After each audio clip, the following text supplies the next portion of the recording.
Survey the paper is November 15, paper 3 variant 2. सही है। अच्छा, सबसे पहला MCQ.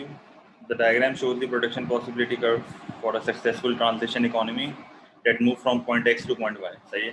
तो ये ट्रांजिशन क्या कर रहा है? ये ट्रांजिशन कर रहा है प्लान्ड इकोनॉमी से मार्केट इकोनॉमी कर रहा है। सही है।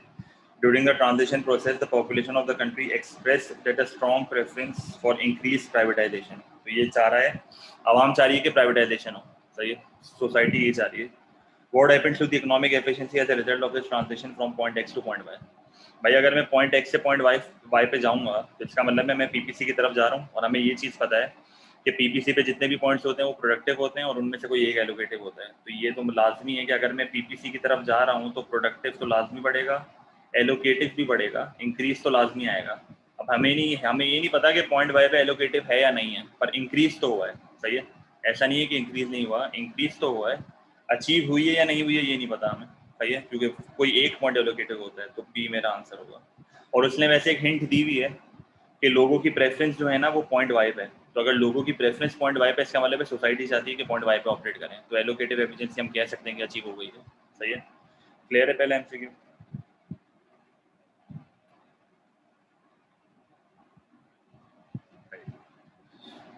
Diagram 2. The diagram shows an individual's total utility from consuming glasses of fruit juice. जैसे मुझे टोटल यूटिलिटी दिया हुआ है। How can this information help to derive the individual demand curve for the fruit juice? भाई individual demand curve क्या होता है? Marginal utility का कर्व। तो अगर मुझे डिमांड कर्व बनाना है तो मुझे MU का कर्व चाहिए, क्योंकि MU का कर्व भी डिमांड कर्व होता है ना आपका। तो by revealing the individual marginal utility curve, yes. क्योंकि अगर मुझे ये मिल जाएगा तो मुझे ये चीज़ पता है कि ये मेरे डिमांड कर्व की इक्वल होता है। सही है। तो ए मेरा आंसर होगा। क्योंकि अगर आपको याद हो तो ये जो नॉर्मल सा डिमांड कर्व होता है, लीनियर डिमांड कर्व, ये बेसिकली मेरा MU का कर्व होता है। सही है। और इस पॉइंट पे मेरा MU जो है वो 0 होता है, TU मैक्स होता है। ऐसा हमने MCQ देखा हुआ है। तो यहाँ पर हम प्राइस लिखते हैं, यहाँ पर अपन क्वांटिटी लिखते हैं।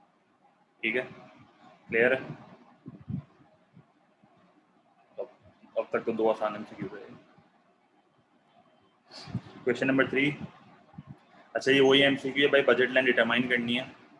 तो मेरी नई बजट लाइन जो है वो RS है। सही है। तो $120 की इनकम है, तो मुझे देखना है Y और X की प्राइस क्या होगी। तो इसका देखने का तरीका यही है कि अगर मैं पूरी इनकम गुड Y पे खर्च कर दूं तो गुड Y की प्राइस क्या होनी चाहिए कि मेरी पूरी 120 खर्च हो जाए। सही है। अब ये करने के 2 तरीके हैं। मैं हमेशा जो करता था ना, मैं क्या करता था, मैं जैसे ये प्राइस ऑफ Y, तो मैं इंडिविजुअली प्राइस ऑफ Y को मल्टीप्लाई करता था क्वांटिटी से। तो जहाँ पर मेरी इनकम 120 आती थी ना, वो मेरी प्राइस होती थी। अब लेट्स से यहाँ पर मैंने 10 को मल्टीप्लाई कर दिया 12 से, तो मेरा 120 आ गया, तो ये मेरा एक पॉइंट हो गया। मैंने 6 को मल्टीप्लाई कर दिया 20 से, तो मेरा 120 आ गया, ये मेरा दूसरा पॉइंट हो गया। बी आंसर है। अब इसी चीज़ को जो है ना आप रेशियो ऑफ प्राइसेस से भी कर सकते हो, पर मैं इस तरीके से नहीं करता था क्योंकि मैं पेपर में कंफ्यूज हो जाता था इससे। तो रेशियो ऑफ प्राइसेस का क्या होता है? लेट्स से मैं कहता हूँ कि भाई मुझे प्राइस ऑफ X चाहिए, तो प्राइस ऑफ X के लिए आप क्या करोगे? आप जो है वो इनकम को डिवाइड कर दोगे क्वांटिटी से। सही है। आप इनकम को डिवाइड कर दोगे क्वांटिटी से। तो मेरी इनकम क्या है? मेरी इनकम है $120, और मेरी X की क्वांटिटी क्या है? गुड X की क्वांटिटी है 20। तो आपके पास वैसे भी $6 आ जाएगा। इसी तरह अगर आप इससे भी आ जाएगा, इससे भी आ जाएगा। अब इसी तरह आप प्राइस ऑफ Y से करोगे, तो प्राइस ऑफ Y की आपकी इनकम तो आपकी $120 ही है, क्वांटिटी कितनी है? 12। तो इसको भी 12 से डिवाइड कर दो तो आपके पास $10 आ जाएगा। सही है। तो या तो आप ये रेशियो ऑफ प्राइसेस से करो, या आप जो है वो इस तरीके से करो, तो बात एक ही है। डबल चेक करना है तो इस तरह कर लेना। सही है। या डायरेक्ट इसी से कर लेना, मर्जी है। सही है। तो क्वेश्चन 3 भी आसान है। Question number 4. What will result from the differences in non-pecuniary advantages of various occupations? Non-pecuniary का मतलब है नॉन फाइनेंशियल। सही है। Non financial. पहला वाला तरीका ये है कि भाई जो ऑप्शंस में प्राइसेस दी हुई है ना, उसको क्वांटिटी से मल्टीप्लाई करते जाओ। जहाँ पर 120 आएगा ना, वो आंसर होगा। खत्म। इसी तरह इसका भी डबल चेक कर लेना कुछ। अच्छा, तो सवाल क्या है? Question number 4. What will result from differences in non pecuniary? Non pecuniary का मतलब होता है फाइनेंशियल, फ्रॉम वेरियस ऑक्यूपेशंस। भाई जब भी नॉन फाइनेंशियल एडवांटेज होता है ना किसी जॉब में, तो उस जॉब में हमेशा जो है ना वो वेजेस कम होती हैं। ये तो सिंपल सी बात है। जिस भी ऑक्यूपेशन में नॉन फाइनेंशियल एडवांटेजेस ज़्यादा होंगे वहाँ पर वेजेस कम होंगी। अब अगर वेजेस कम होंगी तो इसकी वजह से क्या शुरू हो जाएगा? डिफरेंशियल इन वेज रेट। तो ये मसला शुरू हो जाएगा, क्योंकि हर जॉब में फिर वेज अलग अलग होगी। सही है, क्लियर है ये चीज़। मोनोप्सनी का तो ऐसा सीन ही नहीं है, ना shortages of labour in particular occupations, इससे भी ये नहीं होगा। डिसइक्विलिब्रियम इन लेबर मार्केट, नहीं ये लॉजिकल है थोड़ा, सही है, तो बी क्लियर है।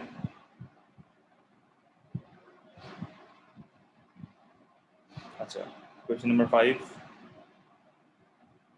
अच्छा, ये तो वही सिंपल एमसीक्यू है, एमपीएपी पूछ रहा है, सही है। और other factor inputs remain constant, तो डिमिनिशिंग रिटर्न्स की बात कर रहा है, तो डिमिनिशिंग रिटर्न्स की बात कर रहा है, तो मेरा आंसर क्या होगा, डी होगा। क्लियर है, अब तक तो आसान है MCQ. A firm currently pays its employees on an hourly basis, सही है, एक फर्म है जो अपने एम्प्लॉइज को hourly basis पे पैसे दे रही है, even though the management acknowledges that its employees work to the best of their ability। अगर बेस्ट ऑफ देयर एबिलिटी पे काम कर रहे हैं, इसका मतलब है वो ऑलरेडी अपने पोटेंशियल पे काम कर रहे हैं, सिंपल सी बात है। And could not work any harder, इससे ज़्यादा मेहनत ये लोग कर ही नहीं सकते। The firm decides to switch to a piece rate system of wages whereby the wage paid to each employee depends on their level of output, सही है, तो ऐसा ये लोग ने सिस्टम लेके आए जो हर यूनिट पे पैसा मिलेगा, जितने यूनिट बनाओगे उतने ज़्यादा पैसे मिलेंगे। Why might this new system of remuneration result in a significant improvement in labor productivity? इससे labor productivity improve क्यों होगी? It will dispense with the need for management to monitor the actions of its employees। अगर employees के action को monitor करना पड़ेगा, इससे तो मेरी cost बढ़ेगी, तो ये गलत है। It will increase the losses that workers will incur if they are dismissed for not working hard enough। Losses the workers will incur, नहीं थोड़ा फालतू चीजें है। It will lead to the recruitment and retention of highly talented workers, ये मेरा हो सकता है। It will strengthen the incentive for workers to increase their earnings, ये नहीं हो सकता, क्योंकि आप नोटिस करो इसने सवाल में बोला हुआ है कि हम ऑलरेडी अपने पोटेंशियल पे काम कर रहे हैं और इससे ज़्यादा मेहनत हम कर ही नहीं सकते, सही है। तो अगर लेट से मैं कहता हूँ मैं अगर अपने फुल पोटेंशियल पे काम कर रहा हूँ और मेरे लिए कोई इंसेंटिव क्रिएट किया कि मैं और मेहनत करूँ, तो मैं और मेहनत कर ही नहीं सकता ना, क्योंकि मैं ऑलरेडी जितना मेरा पोटेंशियल है मैं उतना ऑपरेट कर रहा हूँ। अब इसके बाद मुझे ट्रेनिंग की ज़रूरत है, ट्रेनिंग मिलेगी तो फिर मैं और अच्छा काम करूँगा। मेरी कैपेसिटी के हिसाब से मैं बहुत ज़्यादा मेहनत कर रहा हूँ, उसका मतलब ये है। तो इसका मतलब है आप मेरे लिए वेजेस बढ़ा भी दोगे ना, मैं फिर भी वैसे ही काम करूँगा जैसा पहले कर रहा था, तो ये नहीं हो सकता। It will strengthen incentive, incentive है ही नहीं ना, कोई फुल मेहनत कर रहा है वो, सही है। तो मेरा आंसर यहाँ पर सी होगा। It will lead to recruitment and retention of more highly talented workers. भाई जो अच्छे वर्कर होंगे उनको हम रिटेन करेंगे और हम रिक्रूट भी इसी तरह करेंगे। हम कंपेयर करेंगे कि भाई ये कितना हमें आउटपुट बना के दे रहा है कितने कम टाइम में, क्योंकि लेबर प्रोडक्टिविटी यही होती है ना, आउटपुट पर वर्कर, सही है। तो 6 का आंसर होगा सी। क्लियर, इंसेंटिव है पर इससे ज़्यादा मेहनत वो कर ही नहीं सकते ना, वो अपनी अर्निंग बढ़ा ही नहीं सकते, ऑलरेडी अपने पोटेंशियल पे काम कर रहे हैं, सही है। साफ साफ कॉन्टेक्स्ट में लिख दिया कि भाई इससे ज़्यादा मेहनत नहीं कर सकते, सही है। अच्छा, ये तो हल्का एमसीक्यू है। Fashion model is paid 5 lakh a year, next best job मेरी 1 लाख है, तो ये मेरी ट्रांसफर अर्निंग है, तो इसका मतलब ये हुआ कि 4 लाख जो है वो मेरा इकोनॉमिक रेंट हुआ, सही है। ट्रांसफर अर्निंग क्या है, 1 lakh, economic rent 4 lakh, B answer है, सही है। तो 5 लाख में से 1 लाख जो है वो मेरा ट्रांसफर अर्निंग है और 4 लाख जो है वो मेरा मलाई जो है इकोनॉमिक रेंट, सही है। अच्छा, अ fourth fold increase in all firms inputs, तो ये कह रहा है इनपुट जो हैं वो फोर्थ फोल्ड बढ़े, इसका मतलब है 400% से मेरे इनपुट्स बढ़े, सही है। अच्छा, सारे इनपुट्स बढ़ रहे हैं, इसका मतलब है लॉन्ग रन की बात कर रहा है ये, ऑफ ऑल, तो ये मेरी लॉन्ग रन की बात कर रहा है, क्योंकि लॉन्ग रन में आप सारे इनपुट बढ़ा सकते हो। तो इसका मतलब है हम ऑप्शन कौन सा चूज करेंगे जिसमें स्केल होगा, and result in a 3 fold increase in its output, तो मेरा आउटपुट कितने से बढ़ रहा है, मेरा आउटपुट बढ़ रहा है 300% से। तो इनपुट ज्यादा है आउटपुट कम है, इसका मतलब क्या हुआ, डिस इकोनॉमीज ऑफ स्केल या decreasing returns to scale. Economies of scale हो नहीं सकता, इससे मेरी एवरेज कॉस्ट गिरती है, और ये दोनों शॉर्ट रन के कॉन्सेप्ट हैं, ये दोनों सेम चीज है। लॉ ऑफ डिमिनिशिंग रिटर्न्स बोल दो या लॉ ऑफ वेरिएबल प्रोपोर्शन बोल दो, दोनों का मतलब एक ही है। बेसिकली ये जो लॉ ऑफ वेरिएबल प्रोपोर्शन है ना, ये दूसरा नाम है डिमिनिशिंग रिटर्न्स का, सही है। शॉर्ट रन है वो, शॉर्ट रन में आप सारे इनपुट अपने बढ़ा ही नहीं सकते, शॉर्ट रन में आप सिर्फ लेबर बढ़ाते हो।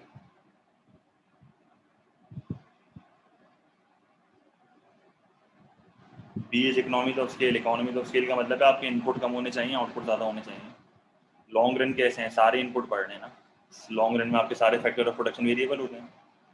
अगर शॉर्ट रन होता तो कोई एक बढ़ता है, सिर्फ लेबर बढ़ता है और बाकी फिक्स होते हैं। बताइए, ऑल इनपुट्स लिख दिया तो long run.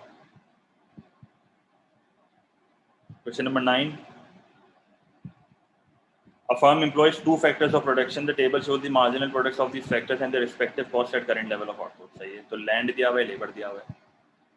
Which adjustment in factor would most likely to bring the firm nearer to the least cost combination of inputs for its current output level? सही है, तो ये किस तरह करेंगे, इसका रेशो बनता है marginal product of land divided by price of land is equals to marginal product of labor divided by price of labor।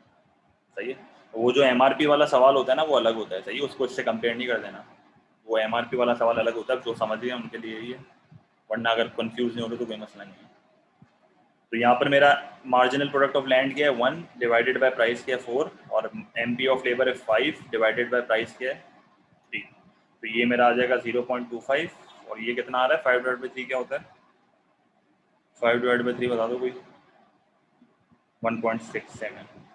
तो इसका मतलब है आप क्या करोगे, आप जो है वो लेबर को बढ़ाओगे और लैंड को कम करोगे। सही है, आप लेबर को बढ़ाओगे लैंड को कम करोगे, तो मोर लेस बी आंसर होगा। सही है,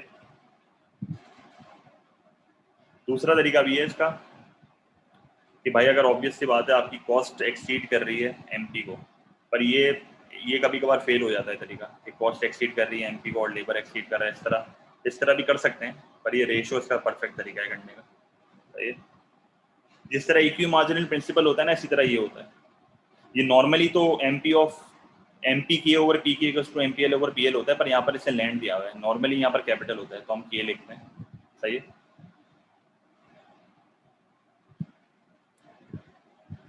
question number 10, firms can grow either externally और internally. What represent internal growth? भाई इंटरनल ग्रोथ को बेसिकली ऑर्गेनिक ग्रोथ बोलते हैं, जब आप खुद की मेहनत से ग्रो होते हो। सही है, जब आप खुद की मेहनत से ग्रो होते हो, आप ना टेक ओवर करते हो ना मर्ज करते हो वगैरह वगैरह। सही है, तो फाइंडिंग न्यू एक्सपोर्ट मार्केट्स क्या होगा, ये इंटरनल होगा, merging is external and merging is external. सही है, तो यस नो नो तो सी आंसर होगा। सही है, a firm operating in an imperfectly competitive market produces at the level of output where the price elasticity or demand for its products is equal to unity। unity का मतलब है कि PED is equal to 1।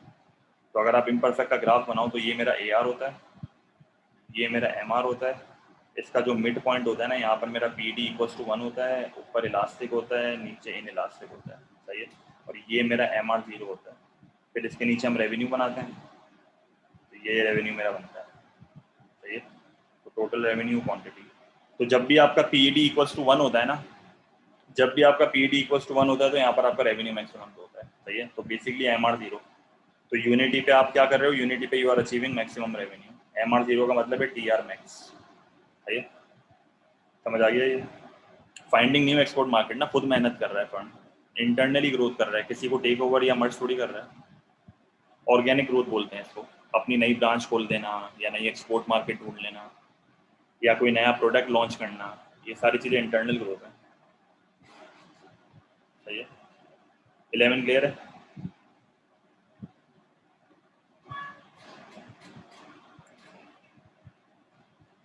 अच्छा, the table shows the 5 firm concentration ratio. तो इसने मुझे दिया हुआ है CR5। CR5 का मतलब है कि 5 लार्जेस्ट फर्म्स का मिला के मार्केट शेयर कितना है। सही है, तो इंडस्ट्री का मार्केट शेयर अगर मैं यहाँ पर लिखूँ तो इंडस्ट्री का मार्केट शेयर कितना होता है 100%, 100%, 100%, 100%। तो 100% में से टोबैको इंडस्ट्री का 5 लार्जेस्ट मिला के 95% है। इसका मतलब है बाकी 5% छोटी छोटी फर्म्स है। इसी तरह प्रिंटिंग में 5 लार्जेस्ट फर्म्स का मिला के 12% है और बाकी 88% का मतलब क्या है कि छोटी छोटी फर्म्स में बटा हुआ है। सही है, ये मतलब होता है कॉन्सेंट्रेशन रेशियो का। तो आप लार्जेस्ट फर्म्स पे कॉन्सेंट्रेट करते हो। The firms are equal size in the steel industry. आप इक्वल साइज नहीं बता सकते, this is a percentage.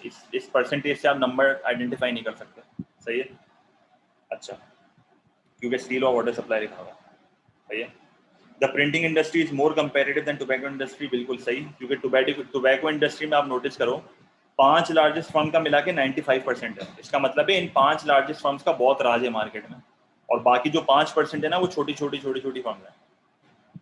Printing industry में 12% है 5 लार्जेस्ट का, तो इसका मतलब है छोटी फर्म्स का जो है ना वो सिर्फ 88%, इतना ज्यादा मार्केट शेयर है छोटी फर्म का। इसका मतलब है ये 5 लार्जेस्ट फर्म्स का इतना मार्केट में राज नहीं है, तो मार्केट कंपेटिटिव है बहुत ज्यादा। The tobacco industry is a monopoly market. Monopoly यहाँ पर आप डिटरमाइन नहीं कर सकते क्योंकि इसने 5 लार्जेस्ट फर्म्स का मुझे दिया हुआ है, तो एक साथ दिया हुआ है। मोनोपोली में 1 सिंगल फर्म होती है।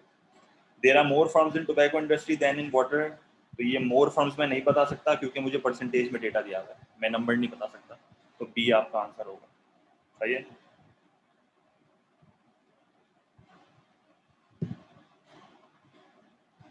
Right.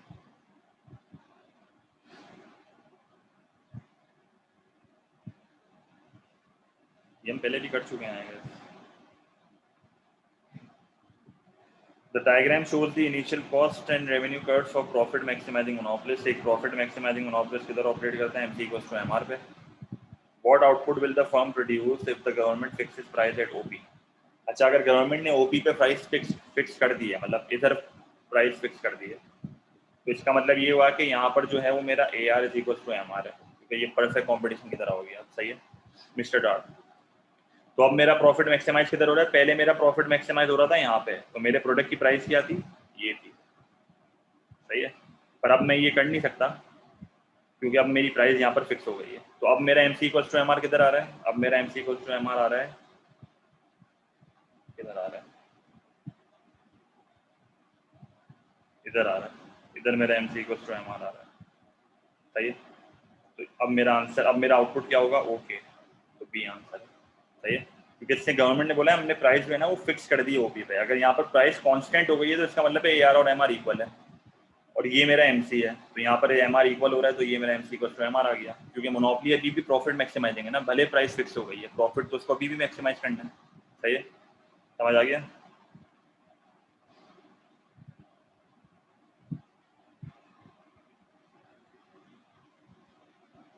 MC एक्सीड नहीं करना चाहिए, समझा नहीं।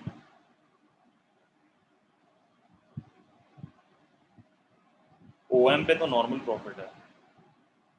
नहीं, OM थोड़ी हो सकता है अब, ये तो AR तो खत्म ही हो गया ना। ये AR और MR अब खत्म हो गया समझो। इनको हटा के सोचो, डायग्राम डायग्राम मेरी इस तरीके की हो गई है। ये मिस्टर डार्प है और ये मार्जिनल कॉस्ट है, ये ग्राफ बन गया है अब मेरा। ये AR MR खत्म हो गया है। सही है।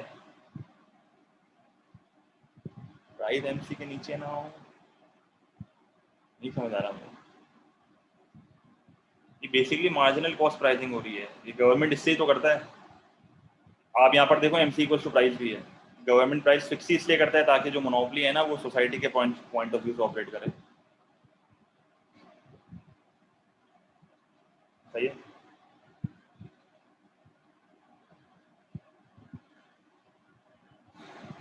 14, instead of charging all its customers the same price, a firm decides to charge different prices in different markets। तो ये क्या कर रहा है, प्राइस डिस्क्रिमिनेशन कर रहा है, charging different prices for the same product. सही है। तो प्राइस डिस्क्रिमिनेशन करेगा तो प्राइस को बढ़ा के कंज्यूमर सरप्लस को कम करेगा, तो कंज्यूमर सरप्लस डिक्रीज होगा। इलास्टिसिटी को चेंज करने के लिए मार्केटिंग करेगा, तो मार्केटिंग कॉस्ट इंक्रीज होगी। तो P is the right answer. सही है। हाँ, एलोकेटिव एफिशिएंसी हो जाएगा मैथ, बिल्कुल, क्योंकि गवर्नमेंट ने रेगुलेट इसलिए करा उसको। ये समझ आ गया। प्राइस डिस्क्रिमिनेशन करेगा तो प्राइस बढ़ा के कंज्यूमर सरप्लस गिराएगा, और इलास्टिसिटी चेंज करने के लिए मार्केटिंग पे काम करेगा, तो मार्केटिंग कॉस्ट इंक्रीज होगी और प्राइस कंज्यूमर सरप्लस डिक्रीज होगा। क्योंकि प्राइस डिस्क्रिमिनेशन का मकसद ही ये होता है कंज्यूमर सरप्लस को प्रोड्यूसर सरप्लस में चेंज करना होता है। सही है। क्योंकि इलास्टिसिटी चेंज कैसे करेगा भाई, मार्केटिंग करनी पड़ेगी ना, फ्री में थोड़ी होगी। सही है। मार्केटिंग कॉस्ट बढ़ रही है, प्रोडक्शन कॉस्ट नहीं बढ़ रही।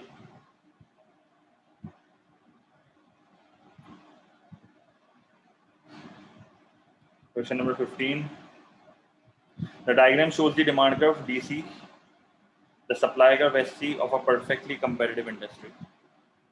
The industry is taken over by a monopolist. The monopolist's long run average cost curve LRAC is identical to the supply curve of perfectly comparative industry, सही है। तो ये कह रहा है ये जो परफेक्ट कंपटीशन का एवरेज कॉस्ट है ना, मोनोपोली का भी इसके जैसा ही है, सही है। यहाँ पर मसला ये है, ये जो डिमांड कर्व है ना, ये परफेक्टली कंपैरेटिव इंडस्ट्री का है, सही है। तो इसका मतलब है ये एमआर यहाँ पर इसके इक्वल होगा, लेट से, सही है, क्योंकि यहाँ पर सिर्फ कॉस्ट एंड रेवेन्यू है, यहाँ पर प्राइस नहीं लिखा हुआ है, सही है। तो लेट से यहाँ पर एआर और एमआर इक्वल है, तो ये profit maximising level of output पे ऑपरेट कर रहा है, सही है। अब अगर मोनोपोली आ जाएगी तो मोनोपोली तो जो है वो अलग अलग प्राइस चार्ज करेगी, सही है। तो बेसिकली होगा ये कि मोनोपोली का एमआर जो है ना वो कुछ इस तरीके से आएगा, सही है। मोनोपोली का जो एमआर है ना वो कुछ इस तरीके से आएगा। एवरेज कॉस्ट मेरी अभी भी परफेक्ट कंपटीशन जैसी है, फर्क किया आएगा कि अब मेरा एआर और एमआर जो है वो इक्वल नहीं होगा, क्योंकि मोनोपोली जो है वो इम्परफेक्ट का पार्ट है, मोनोपोली जो है वो इम्परफेक्ट का पार्ट है। तो एमआर मेरा कुछ इस तरीके से आएगा। जब मेरा एमआर इस तरीके से आएगा तो बेसिकली होगा क्या, ये मेरा मतलब मेरा प्रॉफिट जो है ना वो कुछ इस तरीके से हो जाएगा। लेट से यहाँ पर मैं ऑपरेट करूँगा, ये मेरी आ जाएगी, सही है। तो मेरी प्राइस बढ़ जाएगी, क्योंकि मोनोपोली अगर आएगा तो वो प्राइजेस को बढ़ाएगा, प्राइजेस को बढ़ा के अपने प्रॉफिट को इंक्रीज करेगा, और वो एलोकेटिव एफिशिएंसी कभी भी नहीं करेगा, क्योंकि इम्परफेक्ट कंपटीशन में एलोकेटिव एफिशिएंसी अचीव नहीं होती। तो आपके प्रॉफिट जो है वो इंक्रीज होंगे और आपकी एलोकेटिव एफिशिएंसी जो है वो क्या होगी, डिक्रीज होगी, सही है। सिंपल अगर मैं आपको बिना डायग्राम के भी ये बताऊँ ना, बिना डायग्राम के भी अगर आप परफेक्ट कंपटीशन से मोनोपोली में आ रहे हो तो लॉजिकल सोचो क्या होगा। परफेक्ट कंपटीशन से मोनोपोली में आओगे तो क्या होगा, प्राइसेस बढ़ेंगी, प्राइसेस बढ़ेंगी तो मोनोपोली के प्रॉफिट बढ़ेंगे, और एक मोनोपोली इम्परफेक्ट कंपटीशन का पार्ट है, तो क्या वो कभी भी एलोकेटिव होगा, तो एलोकेटिव एफिशिएंसी भी गिरेगी, खत्म। क्योंकि लॉन्ग रन में परफेक्ट कंपटीशन एलोकेटिव एफिशिएंसी पे ऑपरेट करता है, एक मोनोपोली तो एलोकेटिव एफिशिएंसी पे ऑपरेट नहीं करेगा ना। तो ये आप बिना डायग्राम देखे भी कर सकते हो, ये क्लियर है।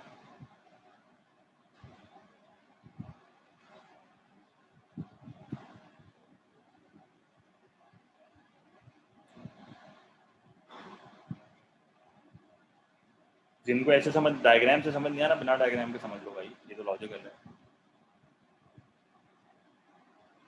Number 16, which government macroeconomic policy is not usually aimed at correcting allocative inefficiency in an economy? भाई कौन सी पॉलिसी जो है वो एलोकेटिव इनएफिशिएंसी को ठीक करने के लिए नहीं होती। तो anti monopoly legislation, yes, monopoly को ठीक करने के लिए होती है, क्योंकि ये लोग जो है वो एबनॉर्मल प्रॉफिट कमाते हैं, तो this is the cause of market failure. Congestion charges for the use of road in the city, yes, क्योंकि इससे एक्सटर्नल कॉस्ट होता है। पोल्यूशन टैक्सेस, यस, क्योंकि इससे एक्सटर्नल कॉस्ट होता है। सब्सिडीज फॉर एग्रीकल्चर प्रोड्यूसर, ये मेरा मार्केट फेलियर करेक्ट नहीं कर रहा, क्योंकि इसने कोई हिंट नहीं दी हुई, no hint of market failure. Possible chances है ये जो सब्सिडी दे रहा है एग्रीकल्चर प्रोड्यूसर को, क्या पता इनकी इनकम के लिए कर रहा हो ये, सही है। कोई हिंट नहीं दी हुई, क्योंकि ये तीन बहुत ऑब्वियस है, ये तीन बहुत ऑब्वियस थे कि ये मार्केट फेलियर के कॉज है। यहाँ पर इसने कोई हिंट नहीं दी हुई कि ये एग्रीकल्चर प्रोड्यूसर को सब्सिडी क्यों दे रहा है, वजह क्या है, क्योंकि बहुत रीजन हो सकती है, सिर्फ मार्केट फेलियर रीजन नहीं होता सब्सिडी का, सही है,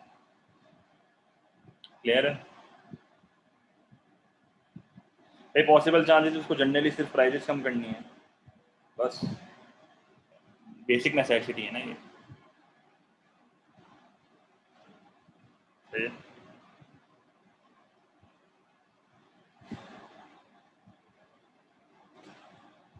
A country has a negative income tax. In the diagram, the curve NT shows initial tax schedule. तो initial tax schedule मेरा U था, ये मेरा नेगेटिव इनकम टैक्स है, सही है। अगर मेरी इनकम इधर होगी ना तो मुझे नेगेटिव टैक्स मिलेगा, मतलब सामने से पैसा मिलेगा। What could cause the tax schedule to shift to NT1? अच्छा, NT1 पे मैं शिफ्ट करूंगा ना, तो देखो जो MPT होता है ना, MPT marginal propensity to tax, या MRT बोल दो, मार्जिनल रेट ऑफ टैक्स, बात एक ही होती है। ये बेसिकली जो नेशनल ये एंटी कर्व है ना, ये इसका स्लोप है, सही है।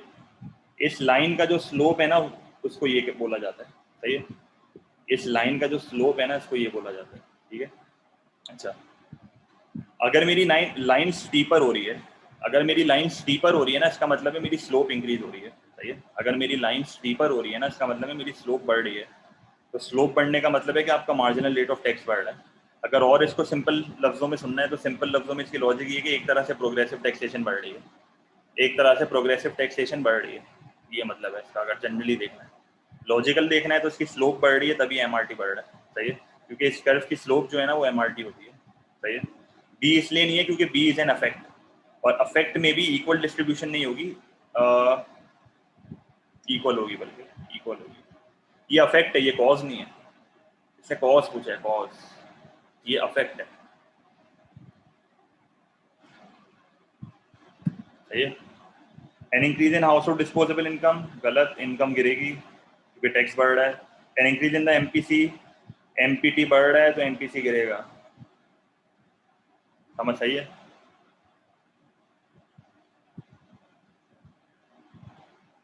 इसने कॉज पूछा है, अफेक्ट नहीं पूछा, ऑप्शन भी अफेक्ट है, कॉज नहीं है, सही है, क्योंकि स्लोप सी पर हुई है आपकी। लाइन जो है आपकी स्लीपर हुई है, लाइन जब स्लीपर होती है ना स्लोप बढ़ती है,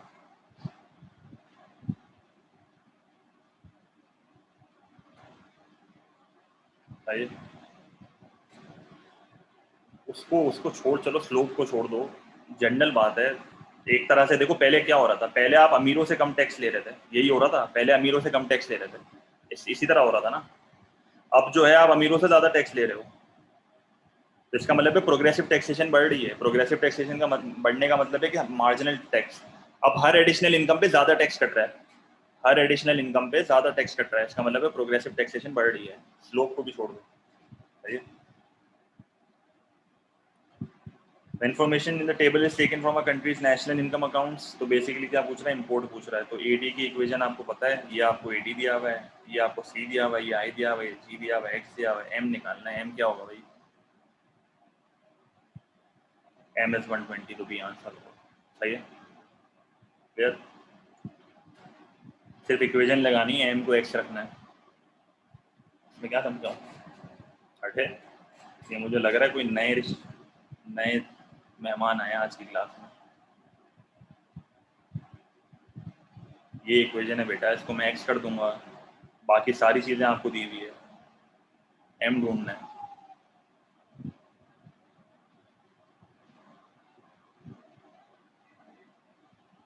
अगर आज एमसीक्यू शुरू किए ना हम लोगों ने तो थोड़ी सी टेंशन होनी चाहिए आपको। विच represents an injection into a country's circular flow of income। तो corporate taxes is a withdrawal, corporate tax is a withdrawal, interest payment on bonds, मैंने बॉन्ड खरीदा हुआ है, मुझे गवर्नमेंट इंटरेस्ट दे रही है, तो ये इंजेक्शन होगा। The payment of dividends to foreign shareholders, मुल्क से पैसा बाहर जा रहा है, तो withdrawal. The repayment of bank loans, repayment, मैंने लोन लिया हुआ है, मैं बैंक को वापस पैसा रीपे कर रहा हूँ, इसका मतलब है विड्रॉल, सही है।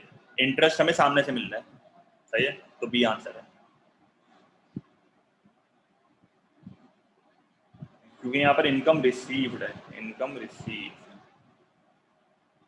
सही है।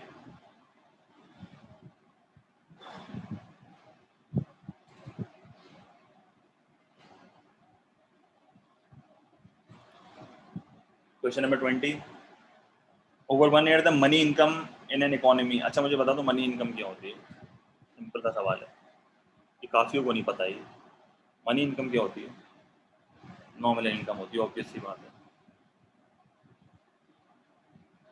नॉमिनल इनकम का फॉर्मूला क्या होता है, प्राइस मल्टीप्लाइड बाय आउटपुट, ये प्राइस मल्टीप्लाइड बाय आउटपुट। तो बेसिकली हम इसको लिखते हैं पी वाई, जो M V equals to P Y की इक्वेशन होती है ना, M V is equals to P Y की जो इक्वेशन होती है। अच्छा वाई की जगह आप टी भी लिख सकते हो, हाँ भाई सही है। तो ये मेरा मनी सप्लाई होता है, ये वेलोसिटी होती है, मनी चेंजिंग हैंड्स, और ये जो पी वाई होता है ना, ये मेरी नॉमिनल इनकम होती है, सही है। एक चीज मैं बता रहा हूँ वापस, मनी सप्लाई जब आपकी बढ़ती है ना, मनी सप्लाई, लेट से मैं कहता हूँ कि मनी सप्लाई जो है आपकी 5% से बढ़ी है, ये मैं जनरल बता रहा हूँ, जनरल नॉलेज। मनी सप्लाई अगर आपकी 5% से बढ़ रही है, इसका मतलब है आपकी नॉमिनल इनकम भी 5% से बढ़ेगी, ये समझ आया। मनी सप्लाई अगर 5% से बढ़ रही है, इसका मतलब है आपका नॉमिनल इनकम भी 5% से बढ़ेगा, सही है। तो ये जनरल नॉलेज दी है मैंने आपको। इस सवाल में इसने मुझे क्या बोला हुआ है, इस सवाल में इसने मुझे बोला हुआ है कि मेरा जो पी वाई है, मेरा पी वाई बढ़ा है 6% से, सही है। मेरा पी वाई बढ़ा है 6%। In the same period T की जगह वाई लिख दो, कोई फर्क नहीं पड़ता। In the same period prices rose by 4%। तो ये कह रहा है सेम टाइम पे प्राइजेस जो है ना, प्राइजेस ये मेरा 4% से बढ़ा है। सही है। मेरा पी वाई 6% से बढ़ा है, मेरी प्राइस 4% से बढ़ी है। अगर मुझे इसका अप्रोक्सीमेट चेंज 6% चाहिए तो मेरा आउटपुट कितने से बढ़ा होगा? सिंपल सा सवाल है। पी वाई मेरा 6% से बढ़ा है, प्राइजेस मेरी 4% से बढ़ी है। अगर मुझे इसका टोटल चेंज 6% का चाहिए तो मेरा आउटपुट कितने से बढ़ा होगा? ऑब्वियस सी बात है, मेरा आउटपुट जो है वो 2% से बढ़ा होगा। सही है। तो what can be concluded from this? The volume of output increase by 2%। Real income जो है वो आपकी 2% से नहीं बढ़ी है, रियल इनकम आपकी 2% से बढ़ी है। ये डिक्रीज नहीं हुआ है, ये इंक्रीज हुआ है। ये क्या हो गया भाई? 2 मिनट। अच्छा, डिक्रीज नहीं हुई है, इंक्रीज हुई है। नहीं क्यों आ रही है भाई? क्लियर है ये?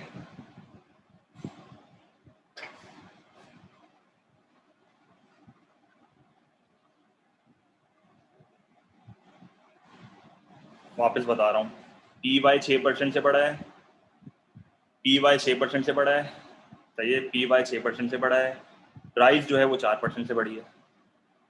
पी वाई 6% से बढ़ा है, प्राइस 4% से बढ़ी है, तो इसका मतलब है वाई मेरा 2% से बढ़ा होगा ना, अगर इसका टोटल चेंज मुझे 6% चाहिए। सही है। मनी इनकम माइनस इन्फ्लेशन से आप रियल आउटपुट कैसे निकालोगे? आपको आप आउटपुट का नहीं बता सकते। आउटपुट का कैसे बताओगे? आउटपुट का सिर्फ इसी से पॉसिबल है। आप ये बता ही नहीं सकते कि आपका आउटपुट 2% से बढ़ा है। रियल इनकम के फॉर्मूले से कैसे बताओगे ये?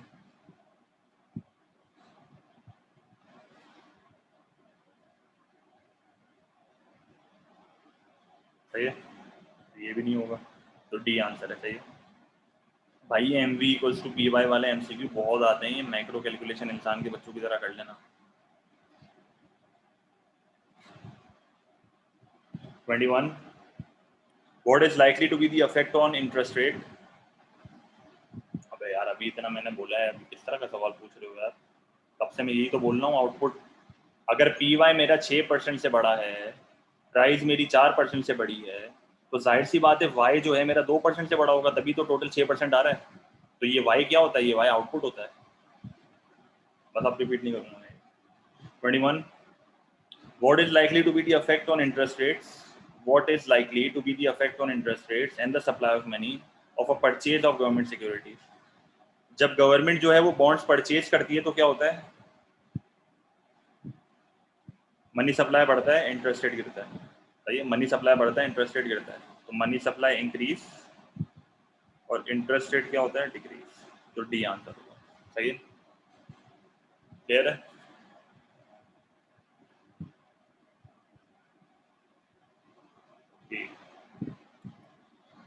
The table shows the figures for consumption, capital formation, and depreciation in 4 economies, all measured in US dollars.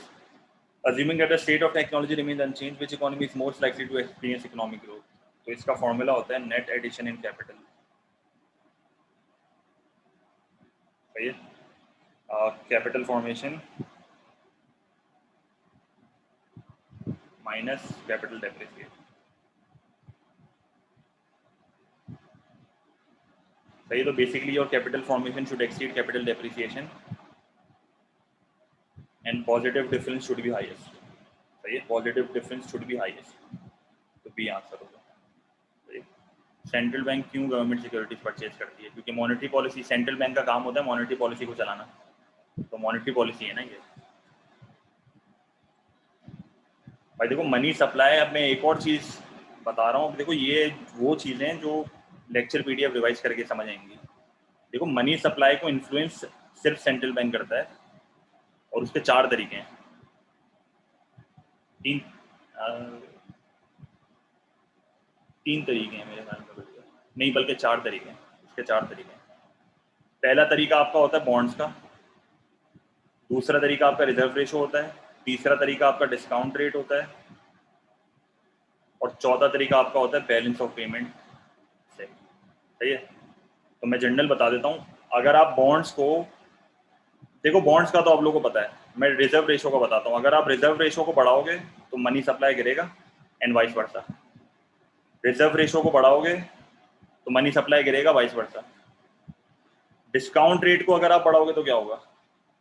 Discount rate को अगर आप बढ़ाओगे, देखो डिस्काउंट रेट क्या होता है, डिस्काउंट रेट इज बेसिकली, देखो कमर्शियल बैंक को भी लोन की जरूरत पड़ती है, सही है, कमर्शियल बैंक को भी पैसों की जरूरत पड़ती है। तो कमर्शियल बैंक कहाँ जाती है? कमर्शियल बैंक जाती है सेंट्रल बैंक के पास, सही है, कमर्शियल बैंक जाती है सेंट्रल बैंक के पास। अब जो सेंट्रल बैंक उससे जो इंटरेस्ट चार्ज करता है ना, सेंट्रल बैंक जो उससे इंटरेस्ट चार्ज करता है ना, वो उसको बोला जाता है डिस्काउंट रेट, उसको बोला जाता है डिस्काउंट रेट, सही है।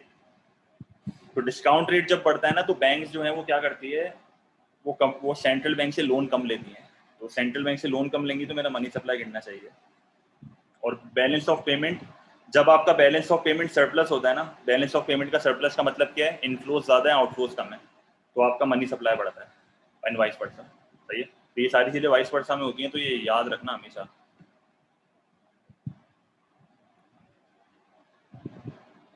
ठीक है ये चीज, एक मिनट। इंटरेस्ट रेट क्यों डिक्रीज? मनी सप्लाई से होता है ना इंटरेस्ट रेट का। मुझे एक मिनट दे दो, खाली एक मिनट। तो चलो 22 पे आ जाते हैं।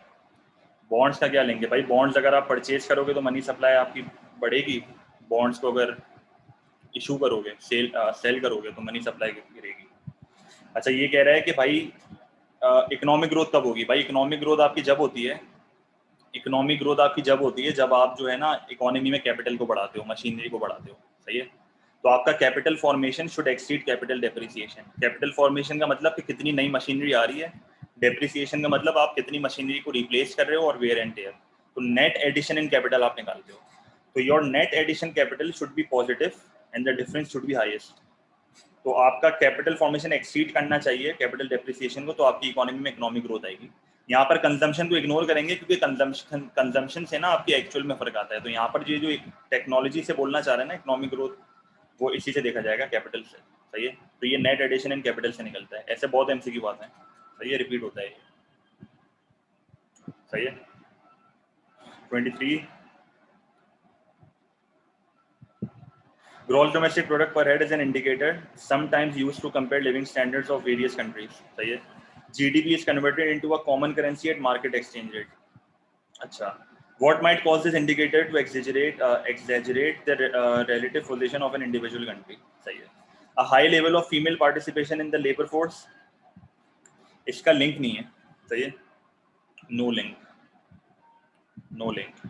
A high level of foreign ownership in the domestic industry, yes, क्योंकि अगर आपकी कंट्री में फॉरेन ओनरशिप बहुत ज्यादा है, तो जो आपके मुल्क में आउटपुट बन रहा है वो आपके जीडीपी में तो कैलकुलेट होगा, वो इनकम आपके जीडीपी में तो कैलकुलेट होगी, पर एग्जैजरेट का मतलब होता है ओवरस्टेट। अच्छा, जो फॉरेन स्टेट है ना आपकी जीडीपी में, मतलब आपकी कंट्री में जो फॉरेन ओनरशिप है, अब ये फॉरेन ओनरशिप आपकी जीडीपी में तो ये आ रहा है, आपकी इनकम भी रिकॉर्ड हो रही है, आउटपुट भी रिकॉर्ड हो रहा है। मसला ये है, ये फॉरेन ओनरशिप है, ये इन दी एंड आपके मुल्क से बाहर ही जाएगा। तो ये असल लफ्जों में आपकी जीडीपी में, असल लफ्जों में ये आपकी जीडीपी में आपका नहीं है, ऑब्वियस सी बात है ना, क्योंकि इन दी एंड ये बाहर ही जाएगा, ये मुल्क से बाहर ही जाना है, तो ये आपकी जीडीपी को एक्सैजरेट करता है। A high level of subsistence farming. अच्छा, ये सबसिस्टेंस फार्मिंग क्या होती है? बेसिकली मैं एक अपना क्या बोलते हैं उसको, क्या बोलते हैं, मैं फार्मर हूँ, मैं एक फार्मर हूँ, सही है, मैं एक फार्मर हूँ, मैंने अपने एक खेत लगाया हुआ है और मैं वहाँ पर अपने लिए वेजिटेबल्स ग्रो करता हूँ, फ्रूट ग्रो करता हूँ अपने यूज़ के लिए, मैं अपने यूज़ के लिए ग्रो करता हूँ, मैं उसको बेचने के लिए ग्रो नहीं करता।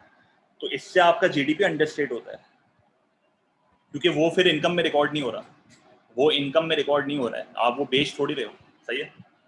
और relatively low hours worked by the labour force, इससे तो अंडरस्टेट होगा, क्योंकि कम आवर काम करोगे तो कम आउटपुट जनरेट होगा, कम आउटपुट जनरेट होगा तो जीडीपी गिरेगी। समझ आया?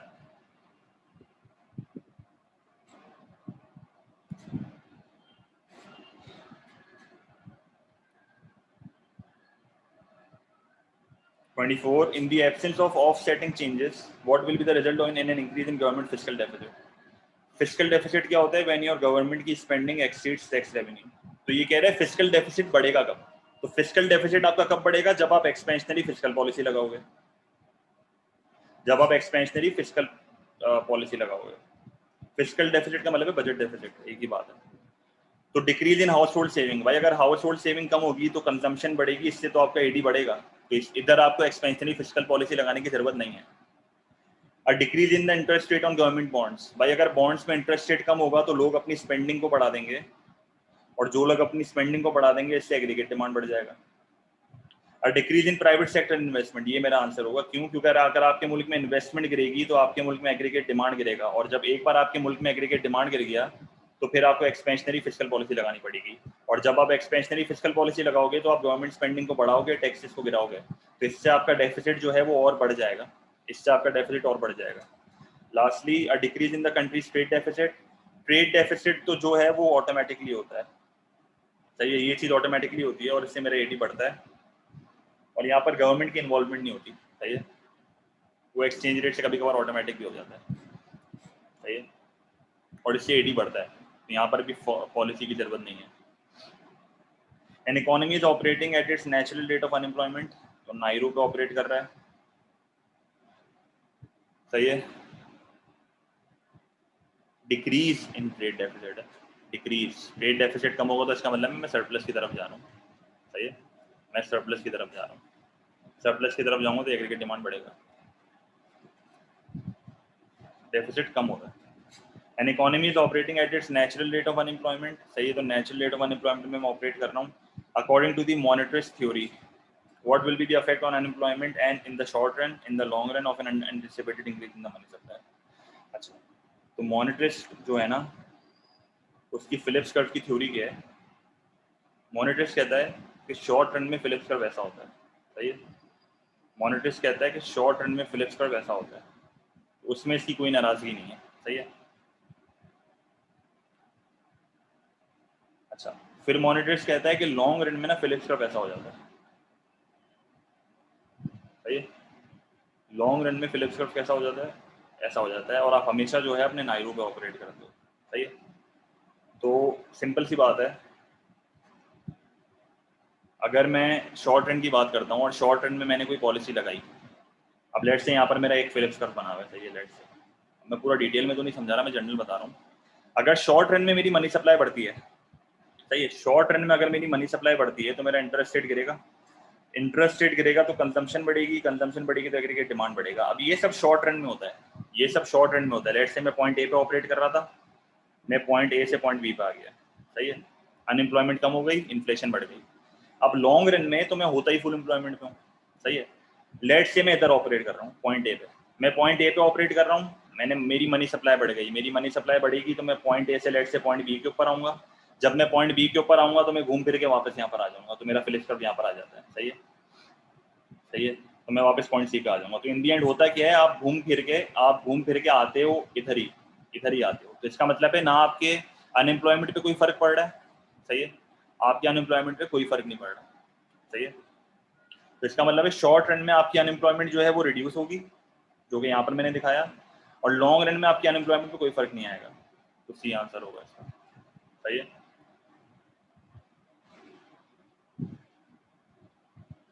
कॉन्फ्लिक्ट नोट्स एक जगह लिखे हुए तो नहीं है, पर वो पीडीएफ है ना जो मिली हुई है आप लोगों को,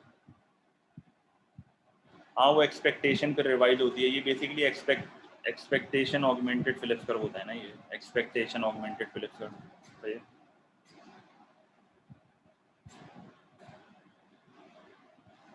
अच्छा 26, what are likely to be the impacts on an economy of increased competition from abroad। मैं वॉइस नोट भेज दूंगा एक बना के।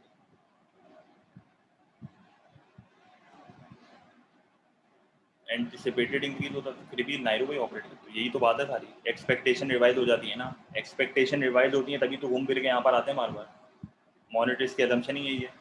कीनेजियन बोलते हैं जब आप एक बार यहाँ पर आ गए ना, कीनेजियन कहते हैं अगर आप एक बार यहाँ पर आ गए, लेट से आप यहाँ पर आ गए, सही, तो अब जो है मतलब कीनेजियन बेसिकली कहता है आप यहाँ पर आ सकते हो, मतलब गवर्नमेंट के एक्शन से आप यहाँ पर आ सकते हो। मॉनेटरिस्ट कहता है कि भाई अगर आप नायरू पे ऑपरेट कर रहे हो तो मार्केट में कोई इंटरफेरेंस की जरूरत नहीं है, क्योंकि आप अगर यहाँ पर आओगे भी ना तो आप ऑटोमेटिकली वापस यहाँ पर आ जाओगे। तो मॉनेटरिस्ट कहता है कि गवर्नमेंट की इंटरवेंशन की जरूरत नहीं है, बहुत मिनिमम गवर्नमेंट की इंटरवेंशन चाहिए, सही है। What are likely to be the impacts on an economy of increased competition abroad? भाई अगर increased competition from abroad है तो इसका मतलब है मेरा एक्सपोर्ट का रेवेन्यू गिरेगा, मेरा एक्सपोर्ट का रेवेन्यू गिरेगा, जिससे मेरी एग्रीगेट डिमांड गिरेगी, एग्रीगेट डिमांड गिरेगी तो मेरी अनएम्प्लॉयमेंट जो है वो बढ़ेगी। सही है। और एग्रीगेट डिमांड गिरेगी तो आपकी इन्फ्लेशन भी कम होगी, क्योंकि आपको इंटरनेशनल मार्केट में कंपटीशन मिल रहा है। इंटरनेशनल मार्केट में कंपटीशन मिलेगा तो क्या होगा, एक्सपोर्ट का रेवेन्यू गिरेगा। तो अगर एक्सपोर्ट का रेवेन्यू गिर रहा है तो ट्रेड बैलेंस आपका वर्सन होगा, इन्फ्लेशन रेट आपका रिड्यूस होगा क्योंकि एटी कम हो रहा है, और अनएम्प्लॉयमेंट आपकी बढ़ेगी, इंक्रीज। तो आपका आंसर होगा डी। सही है।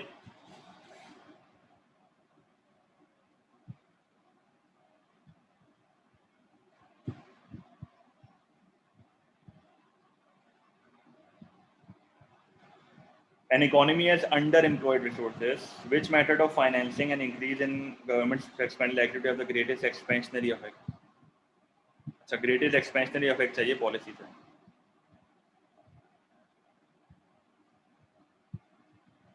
सही है। एग्रीगेट डिमांड गिर रहा है, कैसे राइज करेगी?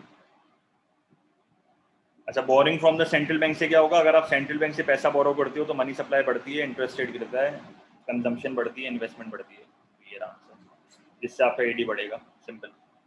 अगर आप नॉन बैंक प्राइवेट सेक्टर से पैसे बोरो करोगे तो money supply will be unchanged. Direct tax को बढ़ाओगे तो एग्रीगेट डिमांड गिरेगा, इनडायरेक्ट टैक्स को बढ़ाओगे तो एग्रीगेट डिमांड गिरेगा। सही है, कॉन्ट्रैक्शनरी पॉलिसी में। तो ये आपका आंसर होगा। सही है।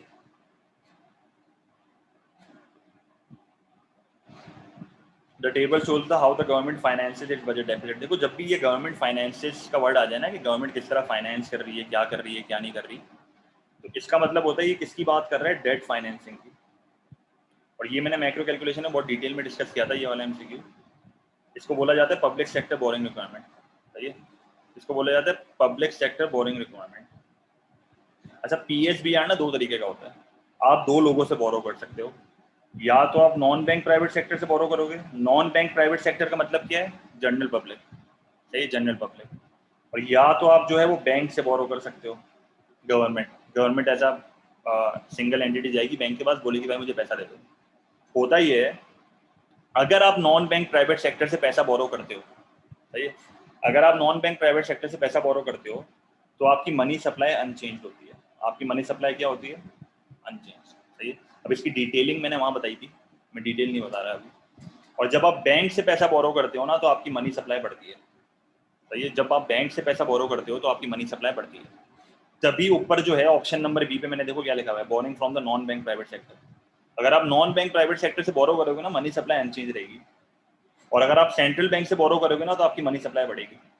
सही है। पीएसबीआर में ये होता है, पब्लिक सेक्टर बोरिंग रिक्वायरमेंट, जिसको दूसरे लफ्जों में डेट फाइनेंसिंग बोलते हैं। अब यहाँ पर इसने बोला हुआ है कि मेरा बजट डेफिसिट 200 बिलियन का है, मेरा बजट डेफिसिट 200 बिलियन का है। 50 बिलियन जो है मैंने सेंट्रल बैंक से उधार लिया है, और 150 बिलियन मैंने किससे उधार लिया है, नॉन बैंक प्राइवेट सेक्टर से। यहाँ बेसिकली मैं उधार ले रहा हूँ। सही है। मेरा रिजर्व रेशो 10% है, रिजर्व रेशो मेरा 10% है, तो मेरा मनी मल्टीप्लायर क्या होगा, 1/, रिजर्व रेशो, तो 1/10%, 10 आएगा।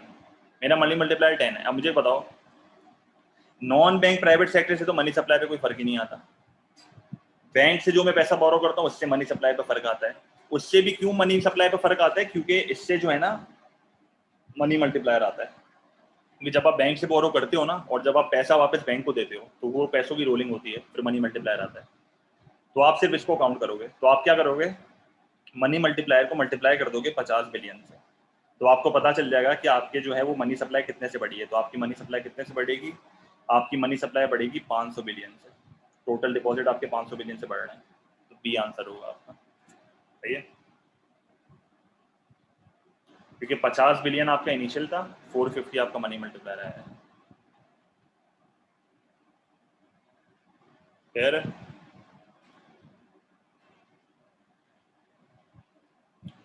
सही। What is likely to be the effect on developing economies of an increase in inward foreign direct investment?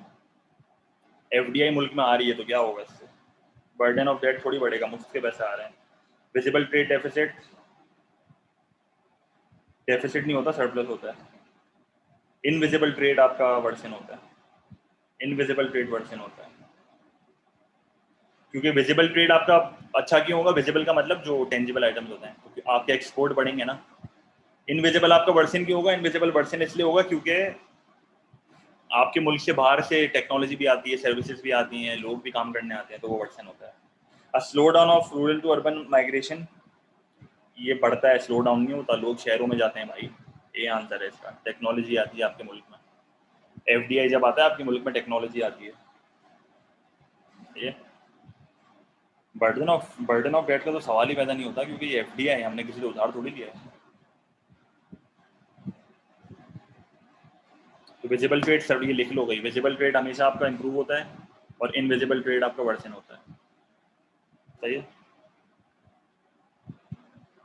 Output output FDI कोई चीज़ नहीं है, वो फिर इंटरेस्ट रेट से देखते हैं। इंटरेस्ट जैसे बाहर मुल्क में इंटरेस्ट रेट बढ़ गया तो हमारे मुल्क से पैसा बाहर जाएगा, वो इन आउटपुट फॉरेन डायरेक्ट इन्वेस्टमेंट नहीं होती वो।